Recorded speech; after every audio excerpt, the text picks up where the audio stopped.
ಶೀರ್ಷಿಕೆ ಏಕಾಂತವೋ ಒಬ್ಬಂಟಿತನವೋ ವಿಧಿಗರ್ಭ ಸಂಜಾತ. ವರ ಕೊಡೋ ದೇವರು ಶಾಪ ಕೊಡಲ್ವಾ? ಖುಷಿ ಕೊಡೋ ಗೆಲುವು ಸೋತವರಿಗೆ ದುಃಖ ಕೊಡಲ್ವಾ? ಒಂದರ ಸಾವು ಮತ್ತೊಂದರ ಹಸಿವನ್ನು ನೀಗಿಸಲ್ವಾ? ಪ್ರಕೃತಿ ವೈಚಿತ್ರ್ಯಗಳ ಜೇನುಗೂಡು. ಇಲ್ಲಿ ಯಾವುದೂ ಸಂಬಂಧ ಇಲ್ಲದೆ ಘಟಿಸಲ್ಲ. ನಾವೇ ಎಲ್ಲದಕ್ಕೂ ಕೊಂಕು ತೆಗೆಯುತ್ತಾ ಸಬೂಬು ಹೇಳುತ್ತಾ ಒಂದೆಡೆ ಜಡವಾಗಿ ಇದ್ದುಬಿಡಲು ಇಷ್ಟಪಡ್ತೀವಿ. ಅಲ್ಲೇ ಬದುಕನ್ನು ಕಂಡುಕೊಳ್ಳಲು ಪ್ರಯತ್ನಿಸ್ತಿರ್ತೀವಿ. ಒಮ್ಮೆ ಜೀವನದಲ್ಲಿ ಅನಿರೀಕ್ಷಿತ ತಿರುವು ಎದುರಾಗಿ ನಮ್ಮನ್ನು ಎಲ್ಲಿಗೋ ಕೊಂಡೊಯ್ದುಬಿಡುತ್ತೆ. ಅಲ್ಲಿ ಹೊಸ ಹೊಸ ಸಮಸ್ಯೆಗಳು ಎದುರಾಗುತ್ತೆ. ಆ ಸಮಸ್ಯೆಗಳಿಗೆ ಪರಿಹಾರ ಹುಡುಕುತ್ತಾ ಹೋದಾಗಲೇ ನಮ್ಮಲ್ಲಿ ಅಂತರ್ಗತ ಆಗಿರೋ ಶಕ್ತಿ ಹೊರಗೆ ಬರುತ್ತೆ. ಇದಕ್ಕೆ ಉತ್ತಮ ಉದಾಹರಣೆ ಏಕಾಂತ ಮತ್ತು ಒಬ್ಬಂಟಿತನ. ನೋಡೋದಕ್ಕೆ ಎರಡೂ ಒಂದೇ, ಆದರೆ ಒಂದರಲ್ಲಿ ನೀವು ಇಷ್ಟಪಟ್ಟು ಬಯಸಿ ಬಂದಿರ್ತೀರ, ಮತ್ತೊಂದರಲ್ಲಿ ಕಷ್ಟಪಟ್ಟು ಜೀವನ ದುಡ್ತಿರ್ತೀರ. ನನ್ನ ಜೀವನದ ಕಥೆಯನ್ನೇ ಶಾರ್ಟ್ ಆಗಿ ನಿಮಗೆ ಹೇಳ್ತೀನಿ ಕೇಳಿ. ವರ್ಗಾವಣೆ ಮಾಮೂಲಿ ಸರ್ಕಾರಿ ನೌಕರಿಯಲ್ಲಿ. ಹಾಗೆ ಬಂದಿದ್ದು ನಾನು ನಾಗರಹೊಳೆ ಎಂಬ ಕಾಡಿಗೆ. ಇಷ್ಟಪಟ್ಟು ಬಂದಿದ್ದಂತ ಏನಿಲ್ಲ, ಹೊಸ ಜಾಗ ಹೊಸ ಜನರ ನಡುವೆ ಒಂದು 6 ತಿಂಗಳು ಕಳೆಯೋಣ ಅಂತ ಬಂದೆ. ಆದರೆ ಇಲ್ಲೇ 6 ವರ್ಷ ಹೀರೋ ಆಗಿಬಿಡ್ತು. ಮೊದಲು ಕಷ್ಟ ಅಂತಲೇ ಅನ್ನಿಸ್ತಿತ್ತು, ಆಮೇಲೆ ಇಷ್ಟ ಆಗಿದ್ದು.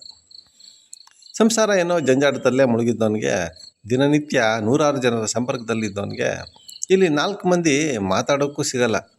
ಆವಾಗಲೇ ಪ್ರಾರಂಭ ಆದದ್ದು ಮಾನಸಿಕ ಕಿರಿಕಿರಿ. ಇದ್ದಕ್ಕಿದ್ದಂತೆ ಒಬ್ಬಂಟಿತನ ಆವರಿಸ್ಬಿಡ್ತು.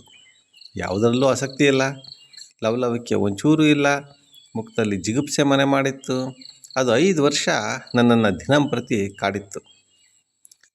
ದಿನಕ್ಕೆ ನನ್ನನ್ನು ಜರ್ಜರಿತಗೊಳಿಸಿತ್ತು. ಒಬ್ಬಂಟಿತನ ನನಗೆ ಶಾಪ ಎಂದು ಅನಿಸ್ಬಿಟ್ಟಿತ್ತು. ನಾನೊಬ್ಬ ಮಾನಸಿಕ ರೋಗಿಯಾಗಿ ಜಗದ ಎದುರು ಬರೋನಿದ್ದೆ. ಅಷ್ಟರ ಮಟ್ಟಿಗೆ ಖಿನ್ನತೆ ಆವರಿಸಿಬಿಟ್ಟಿತ್ತು ನನ್ನಲ್ಲಿ. ಆದರೆ ಅಷ್ಟರಲ್ಲಿ ಘಟನೆಯೊಂದು ನಡೆದಿತ್ತು. ಕಳೆದ 1 ವರ್ಷದ ಈಚೆಗೆ ನಾನು ಬರವಣಿಗೆಯನ್ನು ಕೈ ಎತ್ಕೊಂಡೆ.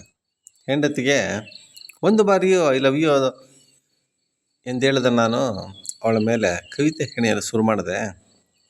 ಕವಿತೆಗಳು ಪುಂಖಾನುಪುಂಖ ಹೊರಗೆ ಬಂದ ಮೇಲೆ ಗೊತ್ತಾಗಿತ್ತು ನಾನೊಬ್ಬ ಕವಿಯಾಗಿರುವೆ ಅಂತ. ನನ್ನೊಳಗೆ ನಾನು ಇದುವರೆಗೂ ನೋಡಿರೋದ ಜಗತ್ತಿನ ಮುಂದೆ ಎಂದೂ ಬಾರದ ಮತ್ತೊಂದು ವ್ಯಕ್ತಿತ್ವ ಅದು. ನನ್ನಲ್ಲಿ ನವ ಚೈತನ್ಯವನ್ನು ತಂದಿತ್ತದು. ಪ್ರಕೃತಿ ಮಡಿಲಲ್ಲಿದ್ದ ನಾನು ಒಬ್ಬಂಟಿತನ ಎಂಬ ಪೊರೆ ಕಳಚಿ ಏಕಾಂತ ಅನುಭವಿಸಿದ್ದೆ. ನನ್ನನ್ನು ನಾನು ವಿಮರ್ಶೆಗೆ ಒಳಪಡಿಸಿದ್ದೆ.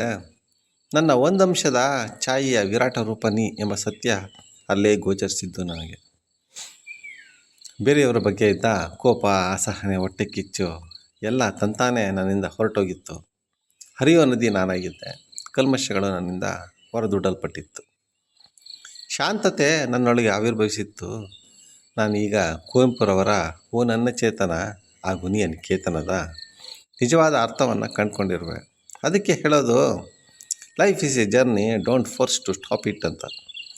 ಏಕಾಂತಕ್ಕೆ ನಮ್ಮೊಳಗಿನ ಇನ್ನೊಬ್ಬನನ್ನು ಬಡಿಸೋ ಶಕ್ತಿ ಇರುತ್ತೆ. ಒಬ್ಬಂಟಿತನ ನಮ್ಮಲ್ಲಿರೋ ಶಕ್ತಿಯನ್ನು ಕುಗ್ಗಿಸೋ ಪ್ರಯತ್ನ ಮಾಡುತ್ತೆ. ಅದರ ಆಯ್ಕೆನ ನಾವೇ ಮಾಡ್ಕೋಬೇಕು. ನನ್ನ ಫ್ರೆಂಡ್ಸ್ ಸಿಕ್ಕಾಗೆಲ್ಲ ಹೇಳ್ತಿರ್ತಾರೆ, ನೀನು ನಿಜವಾಗಲೂ ಆ ಕಾಡಿನಲ್ಲಿ ಏನನ್ನು ಸಾಧಿಸಿದೆ ಅಂತ. ಅದನ್ನು ನೆನೆದಾಗ ಮತ್ತೊಮ್ಮೆ ನನ್ನಲ್ಲಿ ಹೊಸ ಚೈತನ್ಯ ಉದಯಿಸುತ್ತೆ. ಹೊಸ ಹೊಸ ಕವಿತೆಗಳು ಹುಟ್ಟುತ್ತೆ. ಹೊಸ ಹೊಸ ಕಲ್ಪನೆಗಳು ಗರಿಗೆದರುತ್ತೆ. ಧನ್ಯವಾದಗಳು. ವಿಧಿಗರ್ಭ ಸಂಜಾತ.